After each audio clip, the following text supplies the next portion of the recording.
ತನಿಖೆ ಮಾಡ್ತಾ ಇದ್ದೇವೆ.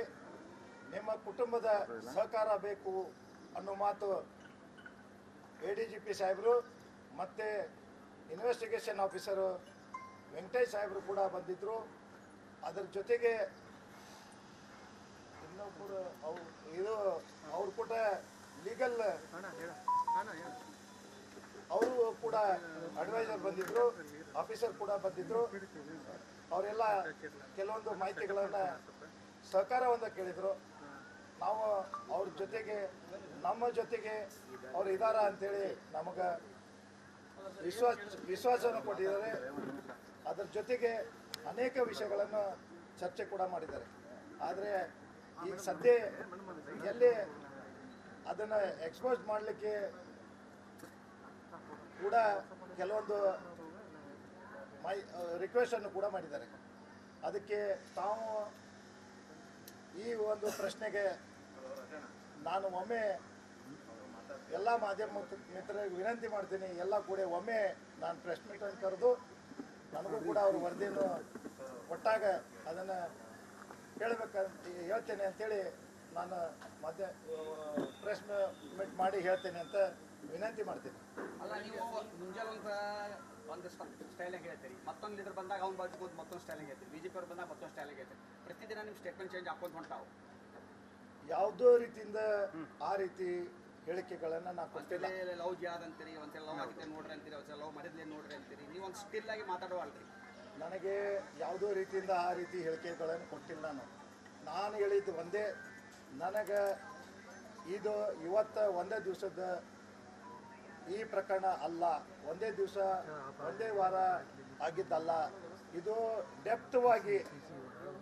ಡೆಪ್ತ್ವಾಗಿ ಅದನ್ನೇ ತನಿಖೆ ಮಾಡಿ ಆ ಷಡ್ಯಂತ್ರದಲ್ಲಿ ಯಾರ್ಯಾರು ಇದ್ದಾರ, ಎಷ್ಟು ವರ್ಷದಿಂದ ನಡೆದಿದೆ, ಎಷ್ಟು ದಿವಸದಿಂದ ಇದೆ, ಯಾರ್ಯಾರು ಇದ್ದಾರ ಅನ್ನೋ ಒಂದು ಕೂಡ ಹೇಳಿಕೆ ಕೊಟ್ಟಿದ್ದೆ. ನಾನು ಓಪನ್ನಾಗಿ ಮಾತಾಡ್ತೀನಿ. ಅವತ್ತೇನು ಸ್ಟ್ಯಾಂಡ್ ಇದೆ ಅದೇ ಸ್ಟ್ಯಾಂಡ್ ಇದೆ ಇವತ್ತು ಕೂಡ.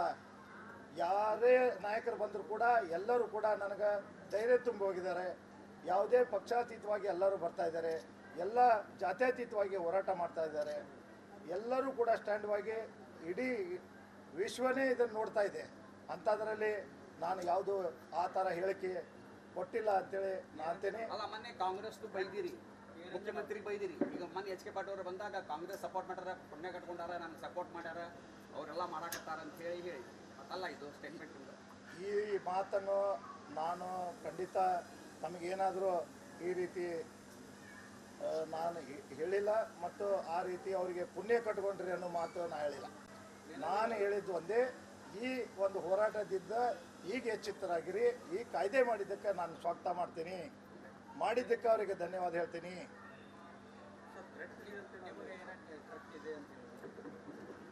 ಈಗಾಗಲೇ ಅನೇಕ ನನ್ನ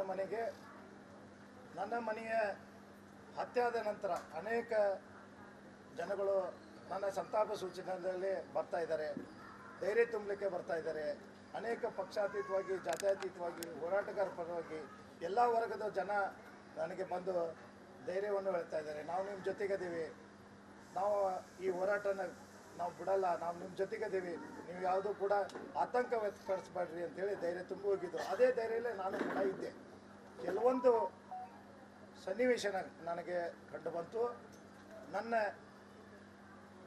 ಈಗೇನೋ ಮಗಳು ಇದ್ಲು, ಅವಳ ತಾಯಿ ಹತ್ರ ಮೊನ್ನೆ ದಿವಸ 5ನೇ ದಿವಸ ಒಂದು ಕಾರ್ಯಕ್ರಮದಲ್ಲಿ ಅವರು ಕೂಡ ಸಂತಾಪ ಸೂಚನೆ ಹೇಳುವಂಥ ನೆಪದಲ್ಲಿ ನಮ್ಮ ಮನೆಯವರ ಹತ್ರ ಆ ಬೆಡ್ರೂಮ್ನಲ್ಲಿ ಹೋಗಿ ವಿಡಿಯೋ ಮಾಡಿಕೊಂಡು ಚಿತ್ರೀಕರಣೆ ಮಾಡಿಕೊಂಡು ಹೋಗಿದ್ದು ಕಂಡು ಬಂತು. ನಾವು ಮನೆಯಲ್ಲೇ ಕುಟುಂಬದಲ್ಲಿ ಪ್ರತಿ ದಿವಸ ಏನಾದರೂ ಘಟನೆಗಳಾದರೆ ಈಗ ನಾವು ಎಚ್ಚೆತ್ಕೊಂಡು ರಾತ್ರಿ ಒಂದು ಸ್ವಲ್ಪ ಡಿಸ್ಕಷನ್ ಮಾಡ್ತಾಯಿದ್ದೇವೆ. ಅದರಿಂದ ನನಗೆ ಕೂಡ ನನ್ನ ಮನೆತನದ ಪರವಾಗಿ ನನಗೆ ಮಾಹಿತಿಯನ್ನು ಬಂತು. ಅದರ ಜೊತೆಗೆ ನನ್ನ ಕಾಲೋನಿಯಲ್ಲಿ ಇರ್ತಕ್ಕಂಥ ವಿಜ್ಞಾನ ಗ್ರಾಮದ ಬಸವನಗರದಲ್ಲಿ ಇರ್ತಕ್ಕಂಥ ಗುರು ಹಿರಿಯರು ಈ ಒಂದು ವ್ಯಕ್ತಿಯ ಚಿತ್ರವನ್ನು ನೋಡಿ ಇಲ್ಲಿ ಸಂಚಾರ ಮಾಡ್ತಿದ್ದ ಅನ್ನೋ ಮಾತು ಕೊಟ್ಟರು. ಇಲ್ಲಿ ಅನೇಕ ದಿವಸಗಳಿಂದ ಸಂಚು ಹಾಕ್ಕೊಂಡು ಕೂತಿದ್ದ, ಇವನೇ ಅಂತ ಗೊತ್ತಾಗಿಲ್ಲ ಅನ್ನೋ ಒಂದು ಮಾಹಿತಿ ಕೊಟ್ಟರು. ಈ ಒಂದು ನಾವು ಇಲ್ಲಿ ಸುರಕ್ಷಿತವಾಗಿ ಇಲ್ಲಿ ಬಿನ್ನಾಳ ಗ್ರಾಮದಾಗಿದ್ದೀವಿ. ಯಾರೋ ಅನಾನುವಾಗಿ ಅಡ್ಡಾಡಿದ್ರು ಕೂಡ ಮೊದಲಾದರೂ ಜಾಗೃತಿ ವಹಿಸ್ತಿದ್ವಿ ನಾವು ಅಂತ. ಅವ್ರಿಗೂ ಕೂಡ ಈಗ ಇದು ಹತ್ಯೆ ಆದ ನಂತರ ಅವರಿಗೂ ಕೂಡ ಕೆಟ್ಟ ಅನಿಸಿದ್ದು. ಈಗ ನನಗೆ ಗಮನಕ್ಕೆ ತಂದರು. ನಾನು ಪೊಲೀಸ್ ಇಲಾಖೆಗೆ ನಿನ್ನೆ ಎದ್ದ ತಕ್ಷಣ ನಾನು ಬೆಂಡಿಗೇರಿ ಪೊಲೀಸ್ ಠಾಣೆ ಅಧಿಕಾರಿಗಳಿಗೆ ತಂದೆ.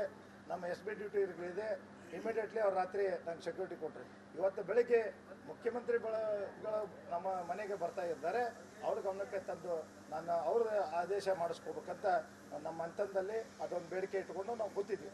ಅಷ್ಟರೊಳಗಡೆ ಬೆಳಗ್ಗೆ ಕೂಡ ಅಲ್ಲೇ ಜನ ಬಂದು ನಿಂತು ಅವರು ಸಂತಾಪ ಸೂಚನೆ ಮಾಡೋರಿದ್ರೆ ನನಗೆ ಮೇಲಿನ ರೂಮ್ಗೆ ಹೋಗೋ ಅವಶ್ಯಕತೆ ಇರಲಿಲ್ಲ, ಮತ್ತು ಮೇಲಿನ ಸ್ಟೆಪ್ ಹತ್ತೋ ಅವಶ್ಯಕತೆ ಇರಲಿಲ್ಲ. ಅವರು ಕೂಡ ನಾನು ಯಾರಪ್ಪ ನೀನು ಅಂತ ಕೇಳಿದಾಗ ಅವ್ರು ಕೂಡ ಬಂದೇನು ಹೇಳ್ರಿ ಅಂತ ಕೈ ಮಾಡಿದರು. ಯಾರವ್ರು ಅಂತಂದ್ರೆ ನಾನು ಹಿಂದೆ ಯಾರೂ ಇಲ್ಲ.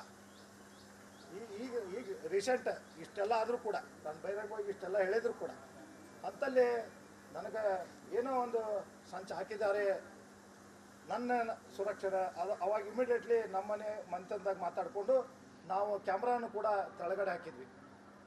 ಈಗ ಹೊಸ ಕ್ಯಾಮ್ರಾ ಕೂಡ ಸೇಫ್ಟಿ ಮಾಡ್ಕೊಂಡಿದ್ದೇನೆ.